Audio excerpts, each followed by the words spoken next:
Hi everyone, welcome to my YouTube channel. दोस्तों, आज की स्टोरी है Akbar's ring in the bell. चलिए दोस्तों स्टार्ट करते हैं। वंस, एक बार, Akbar went hunting with his cottage. एक बार अकबर अपने दरबारियों के साथ शिकार पर गए। हंटिंग का मतलब होता है यहाँ पे शिकार। कॉटेज का मतलब होता है दोस्तों दरबारी, जो राज दरबार के सदस्य होते हैं, मतलब दरबारी लोग। Then Birbal was also with him. जो बीरबल था वो भी उनके साथ था। When some time had passed, कुछ समय बीत जाने के बाद। पास्ट मतलब बीत जाने के बाद। सम टाइम कुछ समय। अकबर फेल्ट थर्स्टी, अकबर को प्यास लग गई।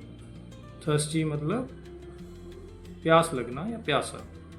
फील मतलब महसूस करना। फेल्ट इसकी जो है सेकंड फॉर्म ऑफ वर्ब है। सून दे स्पॉटेड अ वेल, जल्द ही उन्हें एक कुआं दिखाई दिया। स्पॉटेड का दोस्तों यहाँ पे मतलब है दिखाई देना या देखा। वेल का मतलब है कुआं। Akbar got off his horse and peeped into it. Akbar ने क्या किया, अकबर अपने घोड़े से उतरे और कुएं की तरफ झांका या देखा। पीप्ड का मतलब है दोस्तों यहाँ पे, पीप्ड इनटू का मतलब है झांका। एंड गोट ऑफ मतलब घोड़े से उतरना। द वेल वॉज ड्राई, जो कुआं था वो सूखा था। वेल का मतलब है दोस्तों कुआं, ड्राई का मतलब सूखा। He was about to turn away when one of his rings slipped from his finger. जैसे ही वहाँ से वो जाने वाले थे, when one of his rings slipped, उनकी एक उंगली से एक अंगूठी कुएं की तरफ गिर गई। जो उनकी एक अंगूठी थी वो कुएं में गिर गई। बीरबल saw this, बीरबल ने देखा। सा मतलब देखना। बीरबल ने देखा। ही लेफ्ट द प्लेस मतलब वे वहाँ से चले गए। Only to return after some time with some fresh cow dung, मतलब ये है इसका, कुछ समय बाद वह ताज़ा गोबर लेके वापस आ गए। काउ डंग मतलब गोबर, फ्रेश मतलब ताज़ा, सम टाइम मतलब कुछ समय बाद। He threw the dung on the ring, इसका मतलब होता है दोस्तों उसने गोबर अंगूठी के ऊपर फेंक दिया।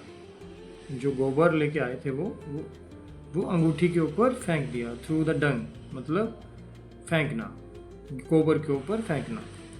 Then he tied a long string to a stone and threw it on the cow dung. दोस्तों इसका मतलब ध्यान से सुनना।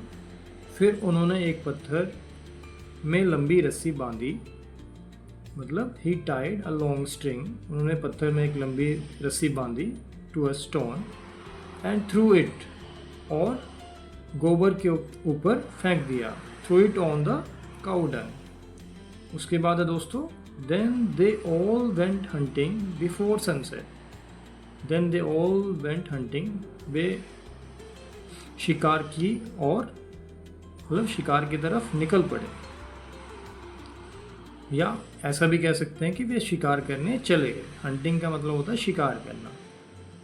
बिफोर सनसेट, इसका मतलब है दोस्तों सूर्यास्त से पहले। सनराइज मतलब सूर्योदय और सनसेट का मतलब होता है सूर्यास्त। बिफोर मतलब पहले, सूर्यास्त से पहले।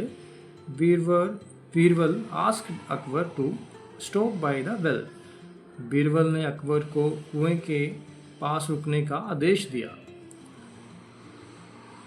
या बीरबल ने अकबर को कुएं के पास रुकने के लिए बोला। Then he pulled the string, इसका मतलब दोस्तों फिर उन्होंने रस्सी खींची। जब वे वहाँ पे रुके तो उन्होंने उस रस्सी को खींचा।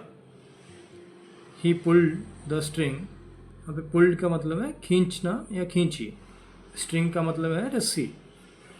Along with it came the stone, मतलब along with it came the stone which had stuck to the dried cow dung। इसका मतलब होगा उसके साथ, along with उसके साथ वह पत्थर, स्टोन का मतलब पत्थर भी बाहर आ गया जो सूखे गोबर में चिप गया था। ड्राइड काउ डंग मतलब सूखा गोबर, हैड स्टक मतलब चिपक गया था उसके। सो दोस्तों उसके बाद है underneath it all there was Akbar's ring set in the dung. इसका मतलब होगा दोस्तों, अंडरनीथ का मतलब होता है नीचे, उस सबके नीचे अकबर की अंगूठी थी जो गोबर में फंस गई। सेट इन द डंग मतलब गोबर में फंसना। उसके बाद है Akbar praised Birbal and gave him precious gift. Akbar ने बीरबल की प्रशंसा की, प्रेज्ड मतलब प्रशंसा करना, and gave him and precious gift, और उसे कीमती उपहार दिए। प्रीशियस मतलब कीमती, गिफ्ट मतलब उपहार देना, उपहार। सो दोस्तों अगर आपको हमारी वीडियो पसंद आए तो कृपया लाइक करें, चैनल को सब्सक्राइब करें एंड शेयर करना ना भूलें। Thank you.